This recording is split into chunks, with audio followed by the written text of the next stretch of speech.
साथियों, प्रभु यीशु मसीह के मधुर और मीठे नाम में आपको मेरा पास्टर हरीश सैमुअल का प्रेम नमस्कार। आज मैं जिस अध्याय पर मनन कराने जा रहा हूँ वो है सैमुअल नबी की पुस्तक और उसका 17वां अध्याय और पद हम 41 से 41 वर्ष से प्रारंभ करेंगे और इसके अंतिम जो पद है 58 पद तक मनन करेंगे। हमने 17वें अध्याय के प्रारंभ में जिन बातों का मनन किया जिसमें शीर्षक दिया गया था गोलियत की समस्त इस्राएलियों को चुनौती, अर्थात जो गोलियत हाइट में अच्छा ऊंचा पूरा है और वह इस्राएलियों को चुनौती देता था कि तुम में से कोई एक व्यक्ति आए मुझसे लड़े और यदि वो जीत जाएगा तो हम सारे फलिस्तीनी इस्राएलियों के अधीन हो जाएंगे, और यदि इस्राएली पुरुष में से जो व्यक्ति लड़ेगा वो हार जाएगा तो सारे इस्राएली फलिस्तीनियों के गुलाम हो जाएंगे, उसकी दासत्व में आ जाएंगे, उसकी सेवा करेंगे। और उसने इस्राएलियों के साथ साथ जीवते परमेश्वर की चुनी हुई जाति को ललकारा। यह बात जब दाऊद इस्राएलियों की छावनी में पहुंचता है तो दाऊद क्या देखता है, एक फलिस्तीनी जिसका नाम गोलियत है वो क्या कर रहा है, इस्राएलियों को ललकार रहा है। तब दाऊद बोलता है, ये खतना रहित होता कौन है जो जीवते परमेश्वर के लोगों को ललकारे या जीवते परमेश्वर को ललकारे। तो इस प्रकार से दाऊद की सारी घटना हमें देखने को मिलती है कि किस प्रकार से दाऊद को फिर शाऊल के सामने खड़ा किया जाता है और दाऊद गोलियत से लड़ने को तैयार होता है। तो बहुत सारी बातें हैं जो वहाँ पर मैंने मनन कराया है पिछले दिन। अब हम उसके आगे तो जब 17वें अध्याय के पर हम 40 को पढ़ते हैं, जहाँ पर पिछला मनन समाप्त हुआ था कि दाऊद ने क्या किया था, अपनी लाठी हाथ में ली और नाले में से 5 चिकने पत्थर उसने पत्थर छांटकर अपनी चरवाही की थैली में डालता है और वह गोफन के साथ लेकर फलिस्तीनी अर्थात गोलियत के निकट जाता है, फलिस्तीनियों के विरुद्ध में खड़ा होता है। और 41 पद से हम देखते हैं कि जो दाऊद है फलिस्तीनी गोलियत से लड़ने के लिए दौड़ता है, फुर्ती करता है, और लिखा है कि जो गोलियत है वो भी दाऊद के विरुद्ध में लड़ने को निकट आता है। और जब निकट आता है तो जो गोलियत है वो देखता है, किसे देखता है, दाऊद को देखता है। जब दाऊद को देखता है तो क्या लिखा है, जब फलिस्तीनिया ने यहाँ पर गोलियत से मतलब है, दृष्टि करके दाऊद को देखा तब उसे तुच्छ जाना, क्योंकि वह लड़का ही था और उसके मुख पर लाली झलकती थी और वह सुंदर था। और क्या बोलता है, तब फलिस्ती ने दाऊद से कहा, क्या मैं कुत्ता हूँ कि तू लाठी लेकर मेरे पास आता है। और तब फलिस्ती अपने देवता के नाम लेकर दाऊद को कोसने लगा। यहाँ पर सिंपल सरल शब्दों में कहें तो कुछ बातें हमें देखने को मिलती है।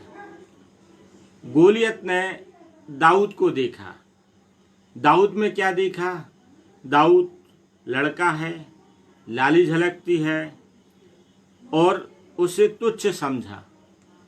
गोलियत भूल गया, गोलियत अपने इतिहास को भूल गया और दाऊद को अपने इतिहास ज्ञान है, उसे अपने इतिहास की जानकारी है। गोलियत भूल गया कि फलिस्तीनियों को इस्राएलियों ने कितनी बार हराया है, और केवल इस्राएलियों ने हराया नहीं है बल्कि इस्राएल का परमेश्वर इस्राएलियों के साथ खड़ा होकर किस प्रकार से अपने निज प्रजा की रक्षा करता है, ये गोलियत को नहीं है मालूम।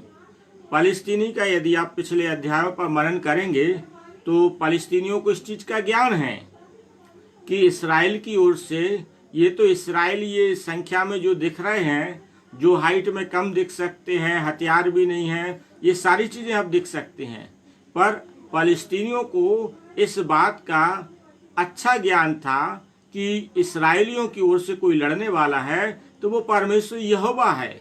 इसराइल तो नाम के लिए खड़ा हो जाता है, लेकिन वास्तव में इसराइलियों की जो लड़ाई लड़ता है वो यहोवा परमेश्वर लड़ता है।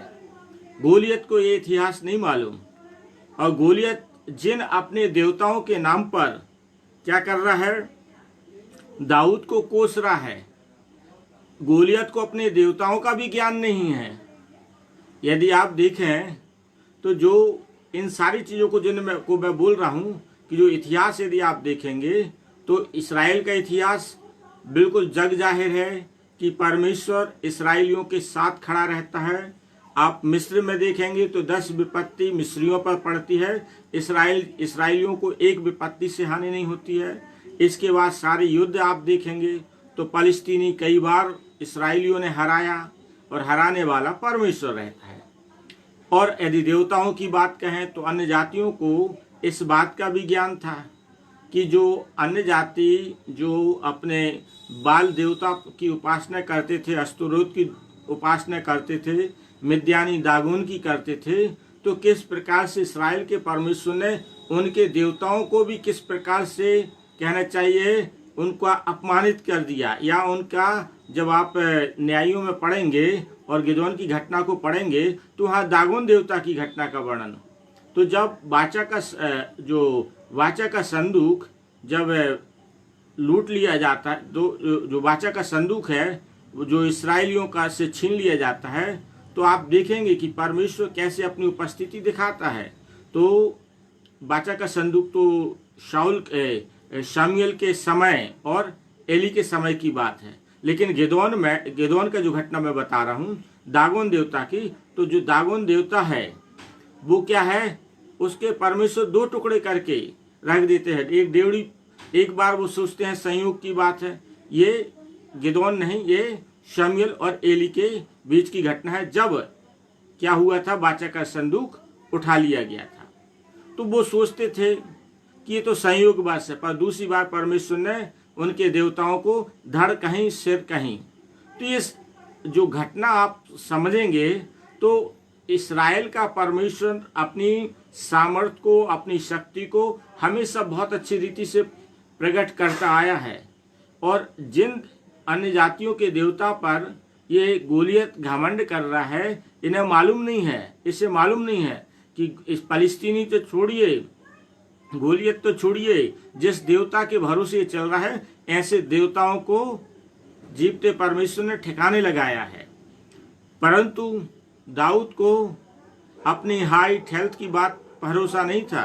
जब आप आगे पढ़ेंगे तो वो इस बात को कहता है दाऊद, मैं जो जीतता हूँ, विजय पाता हूँ, तो मेरी ओर से लड़ने वाला कौन है, सेनाओं का परमेश्वर है।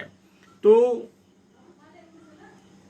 ये गोलियत की शिकायत ये हमें क्या कुत्ता समझ के आया, और वास्तव में दाऊद गोलियत को कुत्ता समझ के ही आया था। उसे बहुत बड़ा वीर योद्धा समझ के नहीं आया था, और ये समझ के नहीं आया था ये बहुत हाइट में ऊंचा पूरा है। ये बात हम जो मसीह विश्वासी हैं, सेवक हैं, हमें इस बात को बहुत अच्छी रीति से समझना है कि हमारा विरोधी चाहे शैतान हो चाहे अन्य जातियां हों, ये षड्यंत्र बनाए, कुछ भी बनाए, ये मसीहों पर विजय नहीं प्राप्त कर सकते, क्योंकि हमारी ओर से लड़ने वाला हमारा परमेश्वर यहोवा है। और परमेश्वर का राज विस्तार पाएगा ही। परमेश्वर के विस्तार को कोई नहीं रोक सकता, क्योंकि ये कार्य किसी मनुष्य का नहीं कर रहे, ये कार्य जीवते परमेश्वर का है, जिसने आकाश और पृथ्वी बनाई है। सारी बातें उसके नियंत्रण में है। तो जिस परमेश्वर के नियंत्रण में सब कुछ है, हम उस परमेश्वर की आराधना करते हैं, और उस परमेश्वर का परमेश्वर का आदेश है कि सारे जगत में हमें सुसमाचार सुनाना है, तो उसका विस्तार होना है और होके रहेगा। ये इसके लिए कोई रोक नहीं सकता है, क्योंकि आप देखिए हजारों की संख्या में लोग प्रभु यीशु मसीह के मानने वाले बढ़ते जा रहे हैं। क्यों बढ़ते जा रहे हैं? क्योंकि जीवता परमेश्वर जिसमें सच्चाई है उसके पीछे कोई भी आता। तो हमें भी इस बात को समझना है, हमारी ओर से लड़ने वाला, सहायता करने वाला कौन है? परमेश्वर यहोवा है। और फिर ये जो फिर 44वें पद में पढ़ेंगे, फिर फलिस्तीनी दाऊद से कहा, मेरे पास आ, मैं तेरा मांस आकाश के पक्षियों और वन पशुओं को दूंगा। गोलियत दाऊद को हल्के में ले रहा है, पर दाऊद ने फलिस्ती से कहा, तू तो तलवार, भाला और सांग लिए हुए मेरे पास आता है, परंतु मैं सेनाओं के यहोवा के नाम से तेरे पास आता हूँ, जो इस्राएली सेना का परमेश्वर है, और उसी को तूने ललकारा है। दाऊद ने संदेश गोलियत को सुना दिया, ये मत सोच मैं तेरे से लड़ने आया हूँ, ये मत सोच तूने मुझे ललकारा है। ना तूने मुझे ललकारा है और ना तू मुझसे लड़ेगा। तू किससे लड़ेगा? इस बात को स्पष्ट लिखता है, सेनाओं के यहोवा के नाम से मैं तेरे पास आ रहा हूँ। और तुझसे जो लड़ेगा वो कौन लड़ेगा? सेनाओं का यहोवा लड़ेगा। और सेनाओं का यहोवा जिसकी चर्चा सुनकर जब आप देखेंगे फलिस्तीनियों ने सुना था कि वाचा का संदूक कहाँ पर आ गया? इस्राएलियों की छावनी में आ गया, तब फलिस्तीनियों में हाहाकार मच गया था। ये बात और थी कि परमेश्वर ने वाचा का संदूक फलिस्तीनियों के अधीन करवा दिया था, क्योंकि वाचा के संदूक का जो परमेश्वर के पीछे इस्राएली लोगों ने चलना बंद कर दिया था, इसलिए वाचा का संदूक छिन गया था। इसलिए नहीं कि फलिस्तीनी सक्षम थे, इसलिए उठा लिए गए थे ताकि परमेश्वर उनको घर में घुस के मारे और अपनी सामर्थ्य और अपनी शक्ति उनके घर में घुसकर प्रकट करेगा। और वो चीज हम देखते हैं कि किस प्रकार से परमेश्वर अपने लोगों के साथ खड़ा रहता है। तो जो दाऊद लड़ने गया है वो किसके नाम से गया है? लिखा है, परंतु मैं सेनाओं के यहोवा के नाम से तेरे पास आता हूँ। आज हम जो सेवा में जाते हैं किस नाम से जाते हैं? प्रभु यीशु मसीह के नाम से जाते हैं। हम सेवा में जाते हैं अपने जीवते परमेश्वर के नाम से जाते हैं, जिस नाम से गीत गाते, जिस नाम में है मुक्ति, जिस नाम में है शांति, जिस नाम में है चैन, जिस नाम में है आराम, सुकून है, वो नाम है प्रभु यीशु मसीह का नाम। जिस नाम से अंधे देखते हैं, जिस नाम से लंगड़े चलते हैं, जिस नाम से मुर्दों में आज भी जान फूकी जाती है, जिस नाम से कोढ़ी शुद्ध होते हैं, जिस नाम से हर एक प्रकार की बीमारियां दूर होती हैं, वो नाम कौन है? यीशु नाम। आज हम उसी नाम को लेके चल रहे हैं और उसी नाम से हम जय भी पा रहे हैं। हम हताश नहीं हो रहे, निराश नहीं हो रहे, क्योंकि हमारे पास कौन सा नाम है? जय देने वाले प्रभु यीशु के, ठीक है ना, कोटि कोटि धन्यवाद। क्यों? हमारे पास प्रभु यीशु मसीह का नाम है जो हमें जय दिलाता है, विजय दिलाता है। और इसी बात को दाऊद बोलता है, मैं इस्राएली सेना का परमेश्वर यहोवा के नाम से तेरे पास आता हूं और तूने उसी को ललकार। फिर आगे हम देखते हैं दाऊद का कॉन्फिडेंस। उसने अपने कॉन्फिडेंस को समाप्त नहीं होने दिया कि अरे ये व्यक्ति तो 6 हाथ और 1 बित्ता ऊंचा है, मैं तो लड़कपन हूँ। वो लिखा है वो पैदाइशी योद्धा है, ये पैदाइशी भेड़ बकरियों का चराने वाला है, पर उसको कॉन्फिडेंस है मैं तुझे मारूंगा। आज जब पढ़ेंगे ना तो वो बहुत अच्छे से लिख कहता है आज के दिन यहोवा, ठीक है ना, दाऊद कहता आज के दिन यहोवा तुझको मेरे हाथ में कर देगा और मैं तुझको मारूंगा और तेरा सिर तेरे धड़ से अलग करूंगा, और मैं आज के दिन फलिस्ती सेना के सब आकाश के पक्षियों और पृथ्वी के जीव जंतुओं को दे दूंगा, और समस्त पृथ्वी के लोग जान लेंगे कि इस्राएल में एक परमेश्वर है। क्या गजब का कॉन्फिडेंस दाऊद के पास है, और इस बात को मुझे और आपको समझना है। हमारे पास है ऐसा कॉन्फिडेंस। हम जिस परमेश्वर के लेके नाम लेके चल रहे हैं, सेवा कर रहे हैं, जिस नाम से हम लोगों से दान लेते हैं, जिस नाम से हम वेतन लेते हैं, जिस नाम से हमारे घर में आशीषें हैं, बच्चे हैं, सब चीज़, क्या उस नाम के कारण से मेरे पास ऐसा कॉन्फिडेंस है? आपके पास कॉन्फिडेंस है जैसे दाऊद के पास है? उसने गोलियत की हाइट, हेल्थ, उसके हथियार को नहीं देखा कि कैसे सुसज्जित है। उसने क्या देखा? हमारा परमेश्वर इसका जो सिर है मेरे हाथ में कर देगा, और मैं इसके गर्दन को, इसको सिर को धड़ से अलग कर दूंगा। आकाश के पक्षी इसका मांस खाएंगे। क्या गजब का! कई बार कोई काम प्रभु के लोगों को सौंपा जाता है, वो क्या बोलते हैं? मूसा के समान बोलते हैं, मैं क्यों जाऊं, मेरे पास क्या है?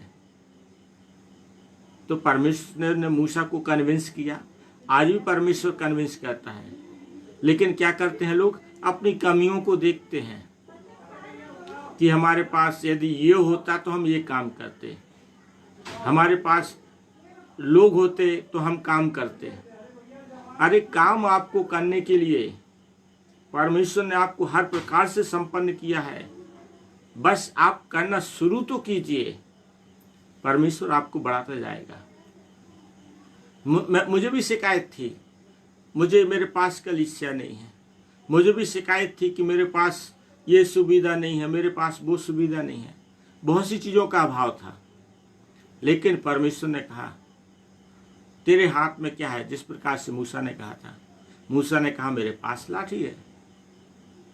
आज मैं कहता हूँ परमेश्वर ने मुझे मोबाइल मेरे हाथ में दिया है, और अलग से कोई खर्चा नहीं। जो मोबाइल मेरा, यदि मैं फेसबुक पर लाइव हूँ या ना हूँ, मुझे ये मोबाइल रखना ही पड़ेगा। मैं बाइबल कुछ बनाकर इसको व्हाट्सएप के माध्यम से हजारों लोगों को पास भेजूं या ना भेजूं, पर ये मोबाइल तो मुझे रखना ही पड़ेगा। तो जब जो चीज़ मेरे पास है हम उसका उपयोग करना सीखें। परमेश्वर की आत्मा ने मुझे आज के लगभग 2 साल पहले बताया कि तेरे पास क्या है? मैंने कहा मेरे पास मोबाइल है। उसने कहा इसी के माध्यम से लग जा। शुरुआत किया, बाइबल कुछ की शुरुआत किया। जब शुरुआत किया था बड़ी चुनौतियां थीं, लोग उत्तर नहीं देते थे मेरे, और कई चीज़ों का मैं भी उतनी अच्छी बेहतर रीति से नहीं बना पाता था। लेकिन जब धीरे धीरे इसमें लगे रहे, आज की तारीख में 3000 लोगों के पास बाइबल कुछ जाता है, और बहुत लोग आशीष होते, फ़ोन करके बोलते हैं पास्टर जी आपके बाइबल कुछ से, जो मैं बाइबल नहीं पढ़ती थी, बाइबल नहीं पढ़ता था, कम से कम बाइबल कुछ के बहाने मैं बाइबल पढ़ती हूँ। इससे अध्ययन हो, जो पढ़ते हैं बाइबल वो क्या बोलते हैं कि मैं बाइबल पढ़ती थी लेकिन बाइबल समझ में नहीं आती थी, लेकिन प्रश्न उत्तर के माध्यम से अब मैं बाइबल को कई बार, जो उत्तर देने के चक्कर में मैं कई बार पढ़ती हूँ, तब बाइबल मुझे और सरलता से समझ आने लगी। तो लोग आशीष पाएंगे। परमेश्वर ने हमें आशीष का मूल बनाया है। इसके बाद जो लॉकडाउन का समय आया, मैं सोचता था क्या करूंगा, पर लॉकडाउन मेरे लिए, तो मैं कहता हूँ परमेश्वर ने मुझे एक मंच दे दिया है, एक मेरी लॉटरी खोल दी कि जब से लॉकडाउन हुआ है तब से जो विचार मेरे दिमाग में आता था कि बाइबल के एक एक अध्याय पर मैं मनन कराऊंगा। और ये बात अभी से नहीं, आज के लगभग, मैं बहुत छोटा था, जब 15-16 साल का था, तब से इच्छा होती थी कि मैं बाइबल के एक एक अध्याय को अपने व्यक्तिगत रीति से समझूंगा। पर ये लॉकडाउन में मुझे प्रतिदिन मौका मिलना शुरू हो गया, और आज मैं एक एक अध्याय पर मनन कराता हूँ। तो क्या है हमारे पास, हम उस चीज़ का उपयोग करें। उसके बाद आज मैं 250 लोगों के लिए प्रार्थना करके भेजता हूँ। जो चीज़ है उसका उपयोग करना। जब हम छोटी छोटी बातों में विश्वास योग्य रहेंगे तो परमेश्वर हमें बड़ी बातों में क्या करेगा, भंडारी बनाएगा। हम कमियों पर ना देखें, हम संभावनाओं में देखें। दाऊद ने कमी नहीं देखी। मैं छोटा हूँ, मैं लड़कपन हूँ, मुझे युद्ध का अनुभव नहीं है, ये नहीं है, वो नहीं, खुद सोच सकता है।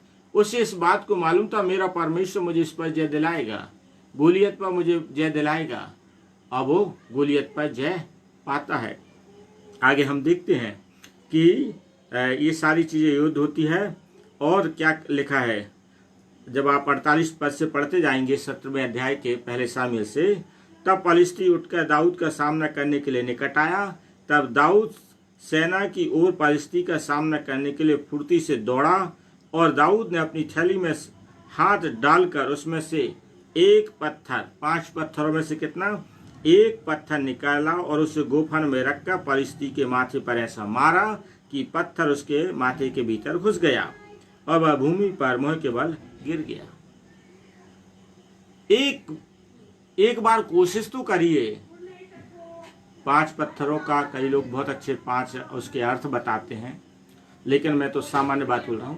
आप परमेश्वर के नाम से एक सिंगल कोशिश करिए। लोग कोशिश ही नहीं करते।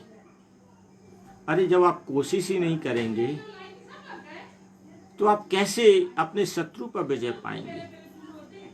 तो आप चुनौती का सामना करिए और अपने जीवते परमेश्वर के नाम से एक कोशिश करिए अपने कर्म शत्रु, गोलियत जैसे शत्रु के लिए, चाहे वो बीमारी हो, चाहे वो तकलीफ हो, चाहे आर्थिक समस्या हो, शादी विवाह का ना होना हो, नौकरी का ना लगना हो, ट्रांसफर का ना होना हो, प्रमोशन का ना होना हो, कुछ भी घटना क्यों ना हो, आप परमेश्वर पर अच्छा मजबूत भरोसा करके एक बार अच्छे से कोशिश तो करके देखिए।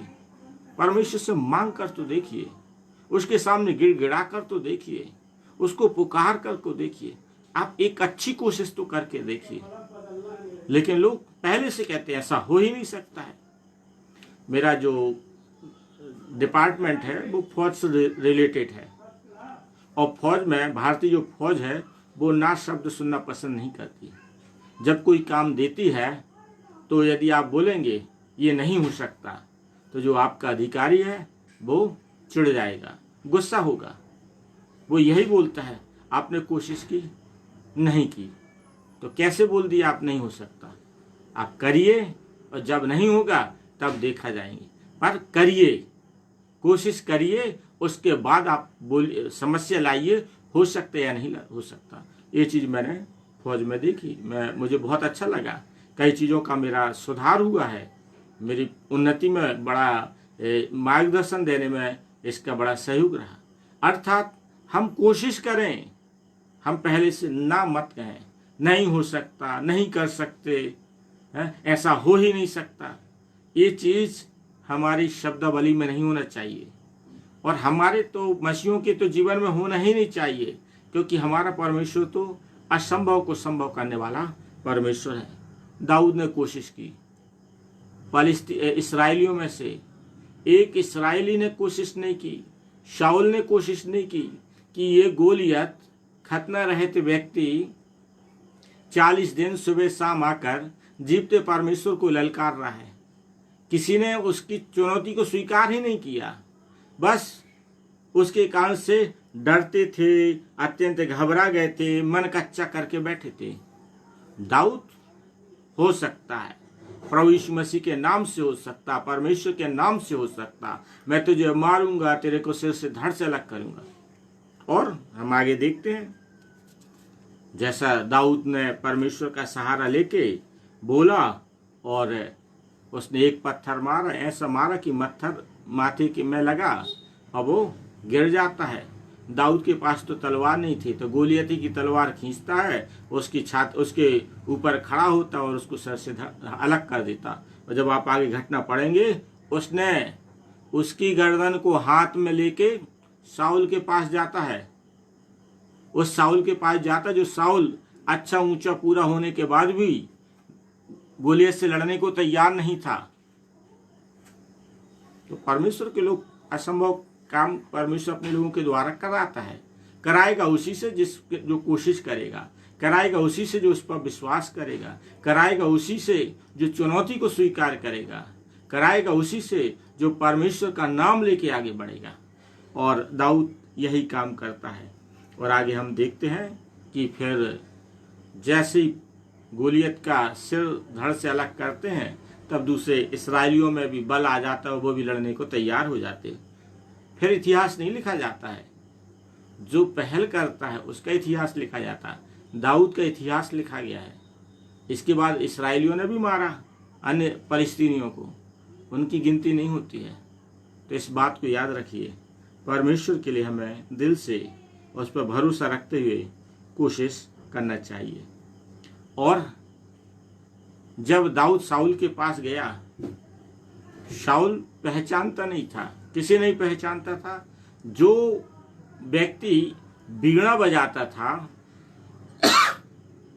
और शाऊल को एक परमेश्वर के द्वारा भेजी गई दुष्ट आत्मा जब उससे सताती थी, तो दाऊद बीड़ा बजाता था और बीड़ा बजाता था, तब वह होश में आता था और वह ठीक हो जाता था। और शाऊल उससे प्रीति भी रखता था, पिछले अध्याय में आप पढ़ेंगे। और फिर भी, और उसका हथियार ढोने वाला भी बना था दाऊद, उसके बावजूद भी शाऊल दाऊद को नहीं पहचानता था। जिसकी बीड़ा बजाने से दुष्ट आत्मा उससे निकल जाती थी, जिससे शाऊल प्रीति रखता था और प्रीति रखने के कारण से अपना हथियार ढोने वाला बना लिया था। और दाऊद के पिता ईसाई से बोलता है कि इसको मेरे पास रहने दो। ठीक, इतना सब कुछ करने के बाद शाऊल दाऊद को याद नहीं रखता था। दाऊद की उसके सामने कोई गिनती नहीं थी, जबकि दाऊद फलस्तीनी को गोलियत को सिर काटकर अपने हाथ में पकड़ के लेके आ रहा है, पहचान नहीं पाया। तो कहीं ना कहीं शाऊल में बहुत कमी थी कि अपने लोगों को पहचानने की कमी थी कि किसके साथ परमेश्वर का आत्मा रहता है, वो नहीं पहचान पाया। लेकिन अब परमेश्वर ने दाऊद के द्वारा वो कार्य करा दिया, जिसे शाऊल को अब जीवन भर याद रखना पड़ेगा। और केवल याद नहीं रखना पड़ेगा, फिर शाऊल में ये डर भी समा गया कि अब मेरी गद्दी पर बैठने वाला कोई है जो इस्राएल का छुड़ाने वाला बनेगा, वो दाऊद है। तो बहुत सी बातें हैं, परंतु शाऊल दाऊद को नहीं पहचानता था। पर दाऊद ने वो कार्य किया जिसकी शायद इस्राएल में उस समय कोई पहचान नहीं थी, लेकिन परमेश्वर ने उसकी पहचान बना दी। क्यों पहचान बना दी? उसमें वो जलन थी, उसमें वो अंदर से आग थी, यदि कोई उसके जीवते परमेश्वर को ललकारे। आज परमेश्वर अपने कई सेवकों को अच्छा नाम देते हैं। क्यों नाम देते हैं? उनमें आग है अपने कि कोई हमारे जीवते परमेश्वर को चुनौती देता है तो वो उस आग से भर जाते, उस जलन से भर जाते और परमेश्वर के नाम से बड़े बड़े कार्य करने के लिए हर चुनौती स्वीकार करते हैं। तो आज हम उनके नामों को देखते हैं। तो हम में परमेश्वर के कार्य करने की, उसके राज्य के विस्तार करने की, उसके अधिक से अधिक लोगों से महिमा कराने की आग हमारे अंदर होना चाहिए। गीत गाया, एक गीत किसी और ने बनाया है कि एक आग हर दिल में है, एक आग मेरे दिल में है, उसे जलाना है, भूले और भटके लोगों को मसीह में लाना। हम में वो आग रहना चाहिए। दाऊद में वो आग थी कि कोई उसके जीवते परमेश्वर का अपमान करे, मैं बर्दाश्त नहीं करूँगा। तो परमेश्वर ने दाऊद को बहुत आय से आशीषित किया। इस पर आप बहुत अच्छे अच्छे संदेश सुनते होंगे, क्योंकि ये नया विषय नहीं है। इस संदेश को जब आप कई लोगों से सुनेंगे तो वो पत्थरों के 5 उसके अर्थ सहित उसके अलग अलग चीज़ बता देंगे। जब आप किसी और से और संदेश सुनेंगे तो ये फालिस्तीनी और गोलियत का पूरा कंपेयर करके लोग आपको संदेश बता देंगे। आप और संदेश सुनेंगे तो दाऊद की जो कॉन्फिडेंस का कारण बता देंगे, गोलियत का भी पतन का कारण बता देंगे। तो और संदेश आप इस पर सुन सकते हैं। पर मेरा जो अध्ययन है, एक सामान्य बाइबल के एक अध्याय पर आपका जो मनन होना चाहिए, मैं वहाँ तक सीमित हूँ कि सरसरी हमारा अध्ययन होना चाहिए। तो परमेश्वर अपने वचन के द्वारा मुझे और आप सबों को बहुतायत से आशीषित करे। आइए हम प्रार्थना में जाएंगे। हमारे परम पवित्र सामर्थी परमेश्वर यहोवा प्रभु यीशु मसीह के नाम से एक बार फिर आपके पास आते हैं।